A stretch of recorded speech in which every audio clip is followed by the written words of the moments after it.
Thank you for listening to me. I'm Thom Knoles, and this is my podcast, The Vedic Worldview. Today I'm going to talk about the relationship between survival and progress, a very, very important discussion to have and to metabolize. So first of all, we'll chop the vegetables, and then we'll lay them all out, and we'll cook them, and then we'll consume it and metabolize it. The vegetables are the issue of survival versus progress. And one of the things that happens in the decline of a culture or civilization is getting these two things mixed up in terms of priority. Everyone thinks, not everyone, not me, but most people think that if only you can survive and have the basics. What are the basics? Perhaps shelter, perhaps adequate food, perhaps clean water, perhaps sufficient exercise, perhaps a degree of education, that you can then afford and be in a position to start progressing. And this is absolutely dead wrong. That survival is the baseline and progress is the luxury that you get to engage in once you have survival arranged. But in fact, it's exactly the opposite of this. There's no species anywhere on Earth or in the biosphere that displays this tendency. The demand is progressive change first, and then survival is granted. Evolution is required as a baseline. If we do not progress, if we do not engage in progressive change, if our sequential elaboration is not that of evolution, then we get labeled as irrelevant. And even nature will use its operators to bring about our extinction, because only that gets to survive which has made itself relevant by evolving. So evolution and progress are primary. Survival is a byproduct. Survival is a byproduct. There is no species or anything on Earth which is guaranteed survival or has some divine right to survival or has some basic laws of nature right to survival, or even from a humanitarian perspective has survival as its right. What its right is, divine, humanitarian, nature, or however you wish to angle this thing, its right is to evolve, to progress. To the extent that you progress, then exactly to that extent, in direct ratio to the extent to which you progress, you will be granted survivability. So survivability is a byproduct of progressive change, of evolution. It's not the other way around. You're interested in surviving, I presume you are. Then the answer is there's something to do besides patching together the basics.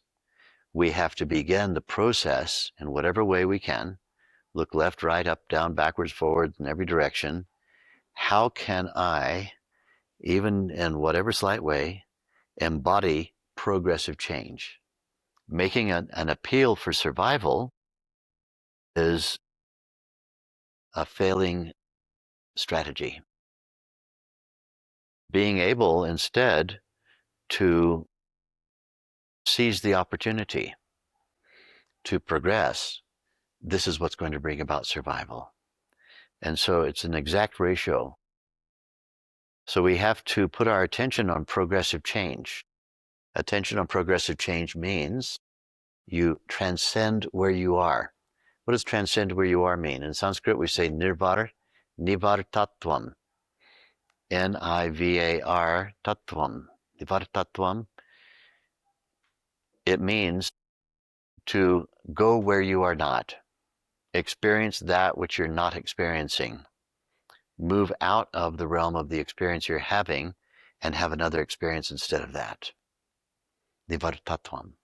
Transcend where you are. And so if you are thinking, transcend thinking, step beyond thinking. I'm trying to think how I can survive. I'm trying to think how I can survive. Stop doing that. Stop doing what? Thinking. Go into your transcendental state and experience being. When you experience being, you become one with that underlying evolutionary force, and you become an agent of progressive change. Brilliant ideas will pop into your head. All kinds of ways of your individuality being used as an agent of progressive change will embody you. And so we have to find ways of stepping out of mere survival mentality. I need to survive is a guaranteed way of not surviving. I need to progress is a guaranteed way of generating the byproduct, which is survival. So survival is based on progress, not the other way around. Progress is not a luxury that you have once you've managed to survive. Survival is a byproduct that is granted to you based on your making yourself relevant to the force of evolution. The force of evolution is an inexorable force. I love that word inexorable. It means uncompromising. It's an uncompromising force, the force of evolution. It's embedded in everything. And so when you transcend your individuality, you step beyond individual constraints, you are entering the world of solutions. My master, Maharishi Mahesh Yogi, had a banner above the building in which he resided for 9 years in Seelisberg, Switzerland. And the banner, as you came in, had written in English, "Welcome to the solution to all problems." This is the world of solution. And Maharishi's number one thing, he would say, analyzing the problem. So let's think for a moment, an analogy which again comes from Upanishads. One of the fable storytelling methods of the Veda is a body of knowledge called Upanishad. Upanishad means a sitting at the feet of a master. Upanishad. Upanishad, sitting at the feet. In the Upanishads, there is a story, and I'll summarize it for you. It goes on for many, many pages. There's a dark room. Somehow the room got pitched in darkness, and there's a group of people sitting in the room, and they discover problems from the absolute darkness. For example, when you walk, you hit your knees on furniture and it cracks your knees open, or you bump into each other, or you don't know who it is you're dealing with. And so there's no way of identifying a person until they tell you their name or whatever. And you can imagine the problems of darkness, floundering around, groping in darkness. And so somebody has a bright idea to convene the Committee on Darkness. And the Committee on Darkness gathers round after they find the table. They finally gather around the table, and they come up with the proposal to study the darkness. Study the darkness and study the problem and study the problems that come from the darkness that is extant. And in this Committee on Darkness, they come up with all kinds of things. The real problem with darkness is you have a bad attitude to it. And so let's create a better attitude. We need a motto: darkness is beautiful. And so we're going to get everyone to memorize this motto: darkness is beautiful. It will help the psychology of being in the darkness. We need to have Braille badges so that everybody can identify everybody else. And so we need to get the Braille badges. We need more first aid kits for all the broken knees from walking into furniture. And so on and so on and so on. First aid kits and badges and new mottos. And somebody says, I have an idea. We'll open up the windows and we'll push the darkness out through the window. They try that. Nothing happens. It doesn't work. And so the Committee on Darkness seems to have finally reached its last days of relevance. And suddenly into the room comes walking someone who didn't know about the dark room, and they reach their hand in and they switch on the light. And everyone's eyes are dazzled. Oh, light, oh, like that. And in that light, what does light do? Light is that connects the knower with the known. When you have a connection of the knower and the known, you have the knowing, which is provided to you by light. Then you don't misconnect, or you don't disconnect with the known. You don't walk into furniture if you can see it coming. You're not constrained to having these disconnected relationships with the object world. So the subject and the object get united through light. Light means consciousness. Once light has come into the room, all of the previous solutions now are obsolete. But there are people on the committee who invested a lot of time and energy in those previous solutions. They may not want the light on.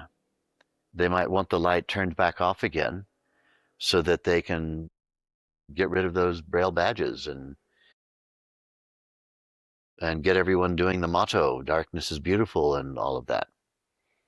But light really does bring the solution. Now, one of the things when you illuminate a room, after a long time, you discover what a mess the room is in. So now we're going to step out of our analogy and dive into the reality of life. Analysis of problem, study of the problem, is not a solution. The solution is transcend the problem. You bring in a second element. Darkness is one element. The second element is the light that removes the barrier-causing effect of the darkness. When you introduce the second element, the first element no longer is an obstacle. It's not problematic. But once you illuminate the room, suppose you're practicing your Vedic meditation twice every day, and your consciousness awakens, and you let go of the futility of attempting to push the darkness out the window and things like that. You realize this, but you also realize another thing. A mess got created. Messes got created when you were living in darkness, and they have to be attended to as well. As meditators, we don't just rest on our laurels that, oh, I'm a meditator now, I can see beyond the problems. We might have left a mess behind us. And it's important for us to use the light to straighten up the mess, do what we need to do, get involved in those active things to get our life into order and to make amends with all those whose lives we may have impacted when we were living inside the dark room mentality. So progress and survival, progress and survival. Progress, transcend where you are. Challenge the assumption. Transcend where you are. And then survivability is granted to you in exact ratio to the degree to which you are relevant to progressive change. Jai Gurudev. In the current state of the world, there's a lot of anger, a lot of rage, a lot of injustice. It seems to be a lot of triggers from like old traumas. And, so a meditator that's been happily moving along through life and then being triggered into some sort of rage that's triggered something in them. What can you offer in terms of that? You see what happens when an elephant enters a village? All dozens of dogs come barking from everywhere. But the elephant doesn't mind. He's just happy some dogs are enjoying barking. This problem is a problem when you're little. If you're one of the yappy dogs and all the dogs are barking, you want to bark with them and be sure that they know that you can bark and bite as well. But what if you're an elephant? What can a dog do to an elephant? Nothing. I watched this in India. This was my project. I had to go in and get the vegetables with the little burro and the little cart. And went across the bridge and went 10 kilometers to the other side of the river. And my job was to report to Maharishi. One of my jobs was to report to Maharishi what I saw. And one of the things I saw was elephants helping the timber getters, is what they called them.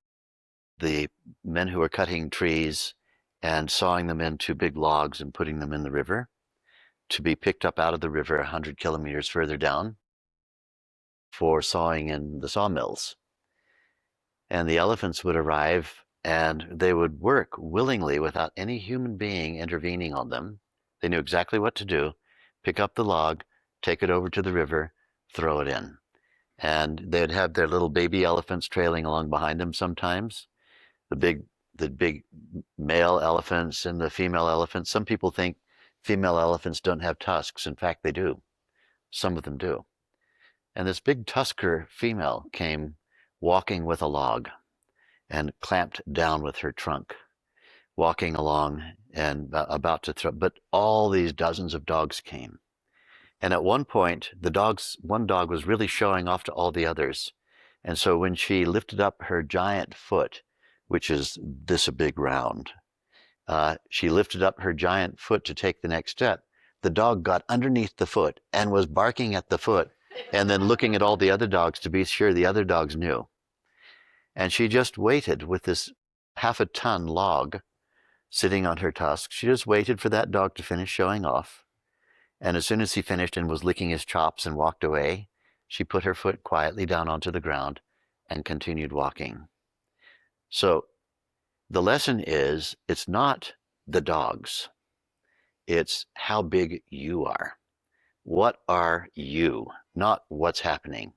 I've been hearing about the terrible world since I remember when Kennedy was assassinated. I remember the Cuban Missile Crisis. My father was involved in it. That was about 1962, and the Cuban Missile Crisis was around 1961 or so. I'm an ancient old man. And everyone was saying, oh, the terrible state of the world. Nikita Khrushchev from the Soviet Union had got up in the United Nations and took off his shoe and began pounding it on the podium and pointed his shoe at the Americans and said, "We will bury you." And that was a pretty exciting time. And then after that, the Cuban Missile Crisis and the Bay of Pigs, and then maybe the other way around, and then the assassination of JFK, and then the later 60s came. JFK's brother got assassinated, Martin Luther King got assassinated, and everybody every year has been saying to me, now, Thom, these days, when things are so terrible as they are, I've been hearing this these days story every year my entire life. And that's a long life. I've never heard a year when people haven't said, now these days when things are so terrible. This is dog talk. It's so terrible. Rah, rah, rah, rah, rah, rah, rah. Rah, rah, rah, rah, rah, rah, rah. It's all so terrible. All the dogs are all convinced that there's just dangers everywhere, day and night, so they're all barking their little heads off. Elephants don't bark. Dogs bark, elephants walk. Elephants walk with royal pace, with royal grace, and let all the noise go on down. And, so happy people are enjoying worrying about these days. These terrible days. Every day's been a terrible day my entire life if you're a dog. Don't be in dog consciousness. Be in God consciousness. Reverse the words around. Not D-O-G, G-O-D. God consciousness. Be the elephant. Be the big consciousness. Get your consciousness big. You get your consciousness big and then make it into a contagion. Everybody will become envious of you and want to get big consciousness like you. Because, you'll hear the latest news about how somebody is going to interrogate you at the immigration place when you go in, just like they did to me when I came from Australia last time. I just had fun with those people. I was the elephant. And so you can either sit around and bark, or you can get your consciousness big and be an effective interactor. And I recommend you be an effective interactor. Don't be a barker. So big consciousness is the answer. Big, it means let your creative intelligence swell to the maximum possible for the optimized human brain. We didn't get the little dog brain. We got the big human brain, the 100 billion neuron model. We've got the 100 billion neuron model brain, not the little brain. Use our full creative intelligence. Lack of use of full creative intelligence is what makes dumb people get into office. If you're worried about really dumb people being in office, it's because you and your neighbors and everyone else created a golden path straight into the office, whatever the office was. You created it. So don't bark about it. Get big. Get big consciousness and be the exemplar. Be the example of that which you want the world to change to. Barking doesn't help. It doesn't work. Elephantine consciousness works. Jai Gurudev. When survivability of our individual life is in question, how do we know that out of all the choices we are presented with, the actions that we choose lead to the progress, not to the regress?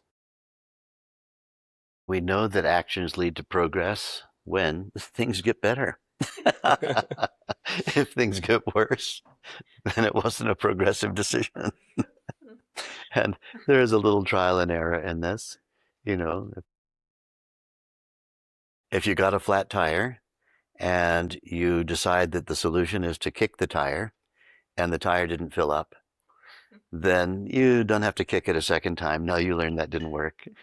And if you start pumping up the tire without patching the hole and it all goes deflated again, then you realize pumping the tire without patching the hole didn't work. So we have to start on something.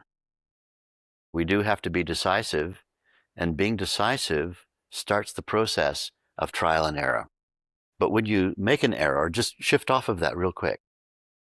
If we're running along and we trip and fall, we don't sit and go, okay, that was the rock, that was the mud, the person who watered the grass, it ran into the hole, it got mud on my clothes, all of that. We just get up and go. Take off. Keep running. Don't sit around analyzing how I got there and there, the mud, the rock, if I had only not worn my Birkenstocks, but I was wearing my special Navy SEAL shoes, then I would have been okay, all that. It's just keep moving. Keep moving. And so we get decisive. There's nothing that makes nature scream like hesitation. You all know this from the menu moment. The menu comes to the table, you're dining with friends, and there's always one friend who just can't make up their mind. You know, the certain people get to the table, as soon as they land, before their butt hits the seat, they already know what they're ordering. And they're hungry. And everybody's hungry. And it's the same menu for everyone. But there's always somebody at the table who's like, I don't know, waiter, can you come over here? What's your favorite dish? And the waiter has heard this question so many times. And the waiter says, my favorite dish is the special tandoori shrimp.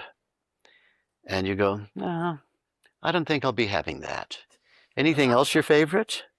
No, I told you my favorite dish. And meanwhile, everybody at the table is trying to think of how they could be better off with their hands handcuffed behind their back so they don't strangle anybody. And then the person finally, after hesitating for 5 and 10 minutes going over the menu, they finally commit to an order. And then as the waiter's walking away, they call them back. Oh, I changed my mind. I will have the tandoori shrimp. Now, if it makes us scream on the human level, it really makes nature scream. Hesitation. When there is the confronting of a moment that calls for interactivity, it requires you to interact with the demands of the environment. Be decisive. Make a decision quick. If it's the wrong one, you find out quick it was the wrong one and you make another one. And if that's the wrong one, you find out quick and you make another one. And you're going to hit the right decision as long as you're decisive. Because being decisive yields high-grade information. Being hesitant involves a lot of speculation. Speculation is very low-grade information. Oh, maybe I'll have the tandoori shrimp, but are the shrimps big or are the shrimps small? Maybe they're big, maybe they're small. Maybe the tandoor is not really a tandoor. Maybe they just put it in the microwave. Maybe this, maybe that, maybe this, maybe that. And the whole world is waiting. The whole world is waiting, and you're getting no new information. If you get some small bad shrimps on the table, now you know. No good, take it back. I want the next dish. But sitting around speculating about what it might be, what it could be, what somebody else thought, and speculation, low-grade information. Decisiveness, high-grade information. Fast. Make a mistake, get it right, you know you're right. Get it wrong, you know you're wrong, you change. Get it right, you get it right. Get it wrong, you know you're wrong, you change. No big deal. Hesitation, nature is just marking you with a great big I. You know what I means? Irrelevant.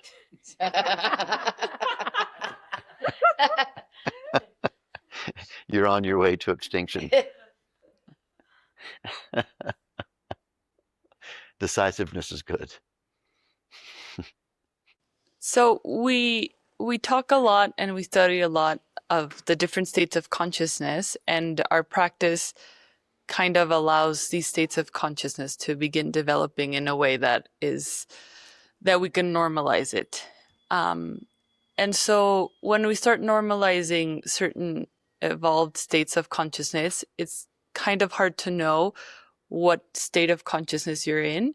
So could you talk a little bit about that versus enlightenment denial? Yeah, not knowing what state of consciousness we're in is a natural sign of being in a relatively high consciousness state. You're right that you normalize the new consciousness state you're in, and it happens incrementally day after day after day after day as you keep practicing your meditation morning and evening, and you evolve naturally. Then incremental change occurs, and it's so incremental that it's hard for you to tell. So just to use an example, here we are speaking fluently in English, but there was a time when you were about 2, maybe 1.5 to 2 years of age, where whatever your mother tongue was, you struggled to come up with the right words for things. I remember when one of my little children was videotaped, I still have the videotape, saying his first sentence, pointing at a empty glass and saying, I wa wa wa. I wa wa wa meant I want water. But it was I wa wa wa. Now that child is super eloquent now. Really more eloquent than me. And, just absolutely a genius. How'd that happen? You sit and talk, and you keep talking, and eventually you're fluent. And you don't even know how you got fluent, and you don't know that you are fluent, and you don't even realize you're talking. You're having a thought, and you're doing this thing with your voice, like, blah, blah, blah, blah, and somebody else is going, Your thought is going into their head and awakening them, making these funny little sounds that you can make with your vocal cords, and they're going, oh, yeah. Good point, but what about this other subtler point? And you're listening to them and processing it all. It's astonishing. And you don't consider it a major achievement. You're not going to get a headline in a newspaper that 2 minds communicated over coffee some really subtle ideas, because everybody's doing it all the time. And so even though it's a magnificent communicative state of consciousness that you've arrived in, you don't even know you're in it. I'm sure, all the dogs and the animals are just looking at us and doing their heads like this, like, and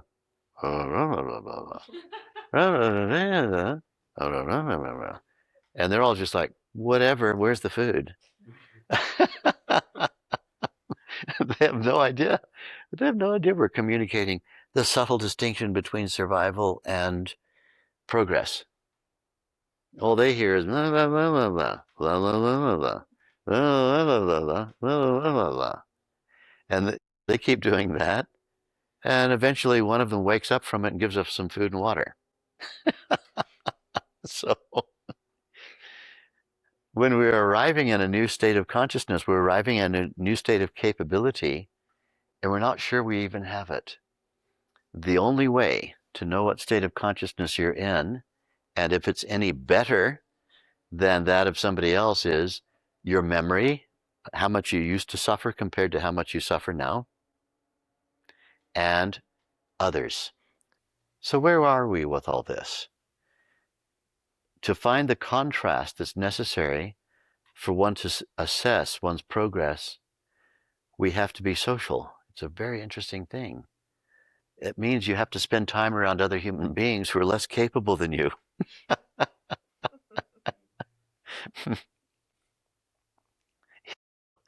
You see somebody who gets all upset about one word that came out, and for 3 or 4 hours, they're working themselves into a lather over this one word. And they may have even heard the word wrong. They might not have even heard the correct word that was spoken. And from your perspective, if the shoe were on the other foot and you'd heard a word like that appeared to be so pivotal, you absolutely wouldn't react in the least the way somebody else is reacting.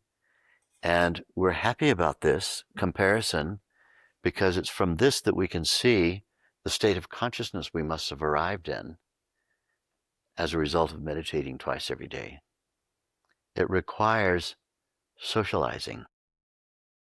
We have to be around other people who evidently haven't been progressing at the same speed as we have. You know, this is where you find contrast. I find it in airports more than any place else. I go to airports a lot. I fly commercial on airplanes all over the world. And when things are going well, you see a look on people's face. They have a kind of a stunned and frightened and freaked out look, as if an earthquake has just happened, or as if somebody has just shouted fire. That's when things are on time. Or as if they've just heard gunshots. And people look really sick. And, you know, they look not well. And there are hundreds of them all around me. And I just think to myself, this is why I teach meditation in the world. It's this look on the faces of all these people walking around in abject suffering and misery, and they're on their way probably to meet family members somewhere or to have a vacation or a holiday. And yet they look like somebody has just announced to them they have to go to the electric chair.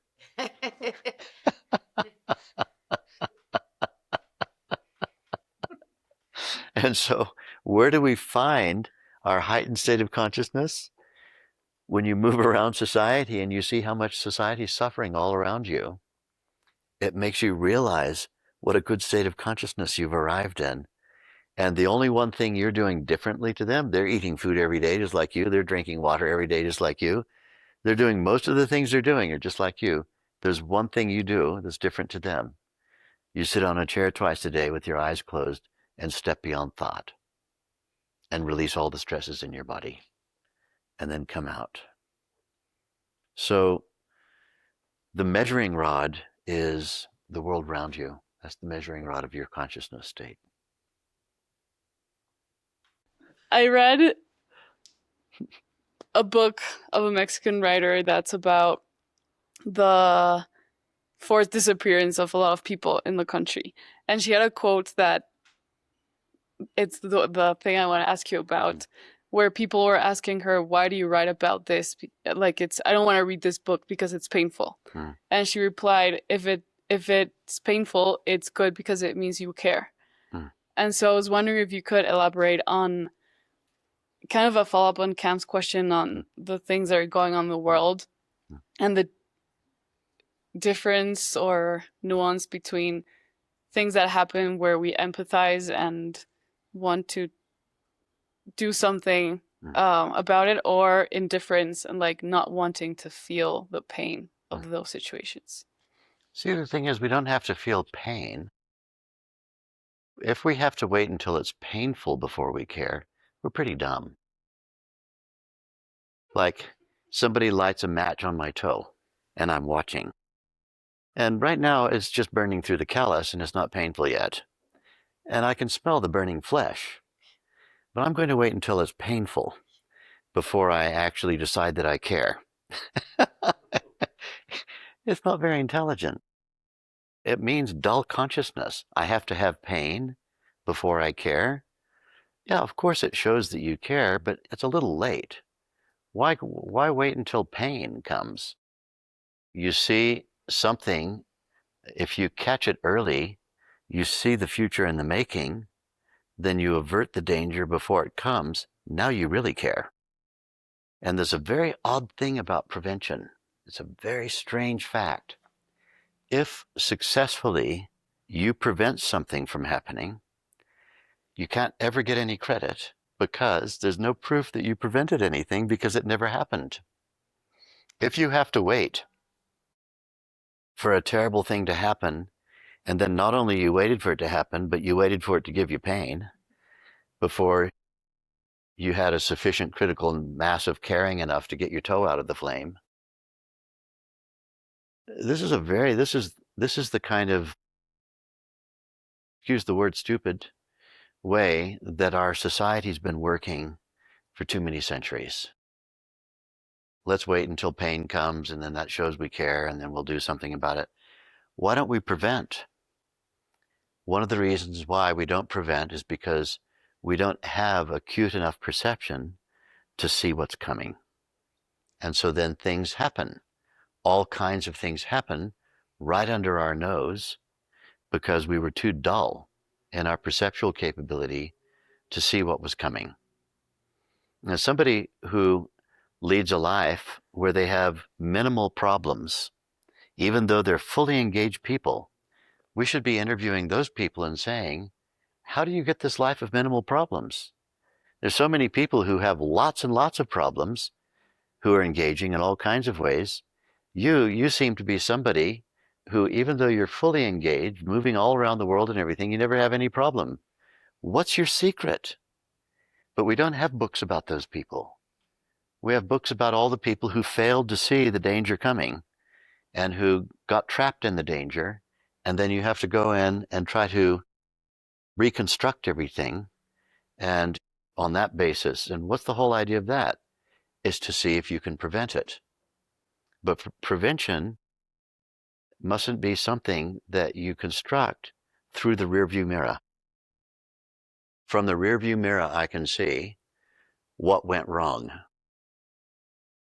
And now I'm going to try to reconstruct the future so that that thing doesn't go wrong again.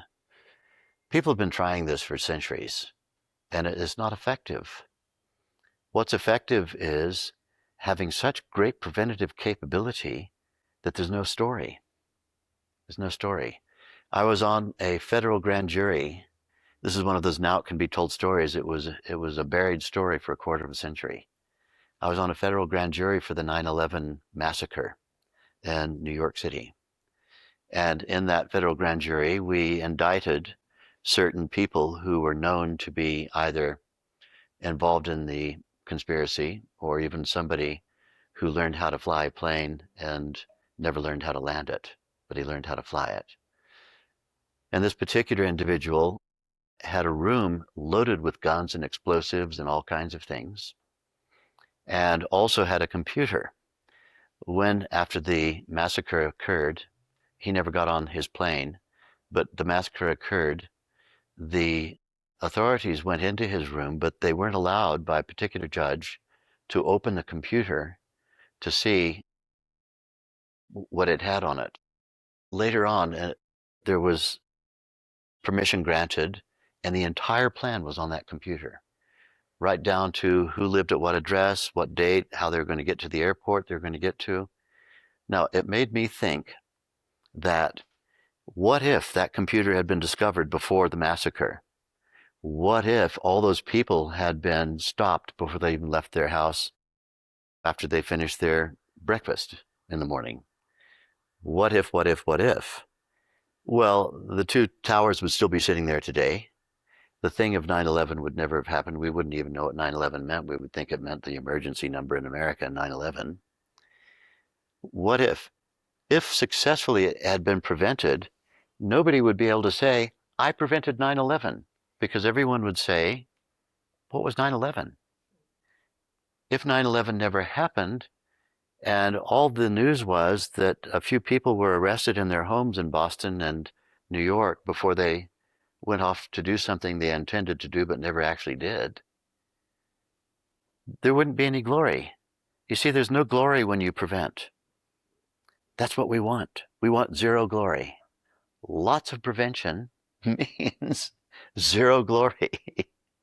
So many of us are kind of in our heart of hearts, because we've led a life of failing to prevent things. We kind of want the glory of trying to call out that which caused a bad thing to happen. I got the glory of calling out the bad thing that shouldn't have happened. What about the prevention? That should be a more glorious profession, the silent prevention. How many things have been prevented by superconscious people?